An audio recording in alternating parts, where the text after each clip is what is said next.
tababarkan maanta loo soo xiray dhammaan macallimiinta wax ka dhiga dugsiyada kala duwan ee muasasada iftiin ee ku yaala deegaanada hoos yimaada maamulka Xaman iyo Xeeb ayaa waxa uu socday muddo 7 maalmood ah kaasi oo ka dhacayay xarunta dugsiga sare ee muasasada iftiin.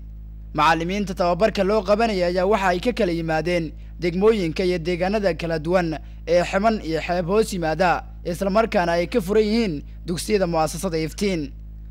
xafladda xiritaanka tababarka ayaa waxa ka qayb galay mas'uuliyiinta sarsare ee iftiin, waalidiinta iyo aqoon-yahanada, waxaana hadallo kala duwan ka jeediyay dhammaan ka qaybgalayaashii xafladda, iyagoona macallimiinta tababarku u soo xirmay ku booriyey in wixii ay barteen u gudbiyaan bulshada ay waxbarayaan.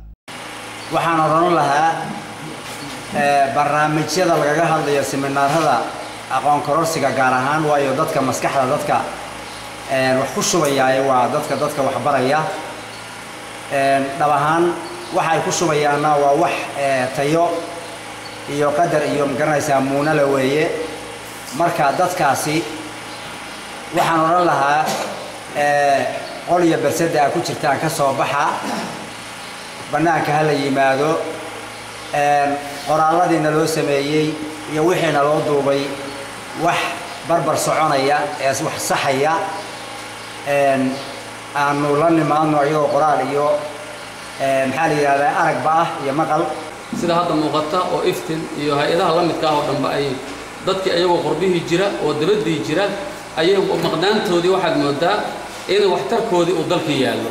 sida hadda arkaysaan oo maanta seminaarkan socda oo ay ujeedkooda u yahay ilmaha soo karaya maskaxdooda tacliim wanaagsan iyo kayfiyadii loogu shubi lahaa inuu aabba u yahay aad moodaa أنا أردت أن أقوله أنا جالس مسكحة أهان إن تكتبوا نوكرت وحين تسمع جناية لي أو بدل تسوي نصمي وضدك وحجرك أقوال لهاي ضد جاهل ما يسمى لهن ما يسميدوا سجلس لهن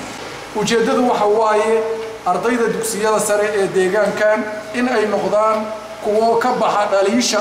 إن يكوه صايان أما كليتان مادوينك فيزيكسكا كيمستريكا يبيولوجيا gabagabadii seminaarka ayaa waxaa shahaadooyin kala duwan lagu guddoonsiiyey macallimiintii tababarku u socday muddada 7 maalina.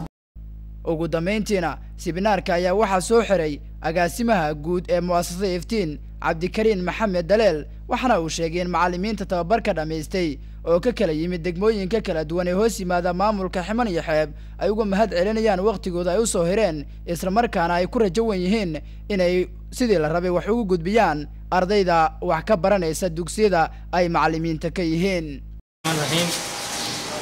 marka hore ilaaha maad iskale inoo suuro geliyay xafladan aad u qiimaha badan oo ku soo gabagabeynayno seminaarkii 7 maalmood soo socday ee aan filayno in macluumaad fara badan iyo xog fara badan macallimiintu ay ka qaadeen oo rajeynayo insha Allah macluumaadkaas in lagu laabto meelihii laga kala yimid. waxaan leeyahay dhammaantiin macallimiinta waqtigiina aad soo hurteen ilaahay ajir fara badan aan ka siiyo. intaa kadib waxaan macallimiinta uga mahad celinayaa ee dhammaan dadkii soo qaban qaabiyay barnaamijkan sida howlkar kale ay u muujiyeen dadaalka faraha badan leh. waxaan kaloo u mahad celinayaa kulli sida la iga hormaray hay'adda kafaala oo iyadana noo suuro gelisay barnaamijkan qabsoomidiisa. sida dareemaysaan howlkan iyo dhismahan weyn aad u jeedaan waxaan nagu saaciday ama nagu garab siiyay hay'adda kafaala sanadkan bisheedii seminaarkan waynu qabsanay laakiin ma aanan haysanin howl inta leeg oo dadka inta tiradoodu leeg tahay qaadi kara marka iyagana waan uga mahad celinaynaa dhammaan marka dadkii barnaamijkan waxa la wixii ku taageeray fikir iyo maal iyo intaba waxaan leenahay ilaahay abaal fara badan ka siiyo intaas ku soo gabagabeynayna aad iyo aad u mahadsantihiin wassalaamu calaykum waraxmatullaahi wabarakaatuh. si kastaba ahaatee seminaarkan maanta soo xirmay ayaa waxaa inta badan muasasada iftiin ay qabataa sanadkiiba 1 mar iyadoona inta badan ka qaybgelisa dhammaan macallimiinta wax ka dhiga dugsiyada muasasada iftiin ee deegaanada markaas seminaarka loo qabanayo. Mukhtaar Xuseen Maalin, Universal TV, magaalada Cadaado.